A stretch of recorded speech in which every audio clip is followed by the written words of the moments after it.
स्वराज्य न्यूज मराठी, माझा हक्क माझं राज्य स्वराज्य।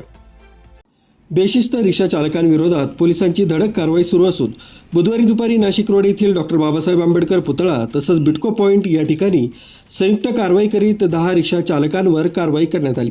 कारवाईत 2 रिक्षा कागदपत्रे संपल्यानं तसंच लायसन्स बॅच वैध नसल्यानं पोलिसांनी जप्त केले। नाशिक रोड पोलीस ठाण्याचे पोलीस निरीक्षक जितेंद्र सपकाळे, पोलीस उपनिरीक्षक जितेंद्र माळी, मोटर वाहन विभागाचे सहाय्यक निरीक्षक मोनिका आचार्य, सहाय्यक निरीक्षक शशिकांत पाटील आदींनी कर्मचाऱ्यांसह डॉक्टर बाबासाहेब आंबेडकर पुतळा आणि बिटको चौकात संयुक्त कारवाई करीत रिक्षा चालकांवर दंडात्मक कारवाई करून कागदपत्रे संपलेल्या 2 रिक्षा जप्त केल्या।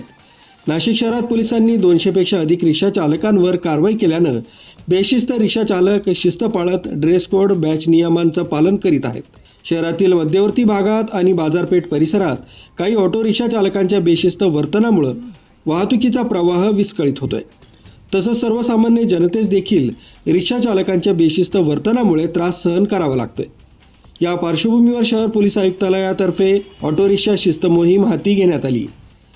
रिक्षा चालकांनी नियमांचं पालन करावं असं आवाहन करण्यात आलं।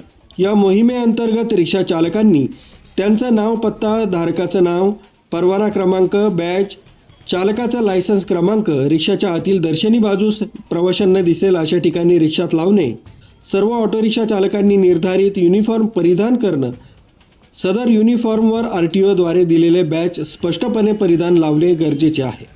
परवाना संपलेल्या तसंच तांत्रिकदृष्ट्या अयोग्य तसंच धोकादायक रिक्षा चालवताना मिळून आल्यास सदर ऑटो रिक्षाचं निलंबन करण्यात येईल। धोकादायकरित्या तसंच वेगवान अर्थात ओव्हरस्पीड स्वरूपात रिक्षा चालवताना मिळून आल्यास कारवाई करण्यात येईल आदी बाबींवर विशेष लक्ष देण्यात आले।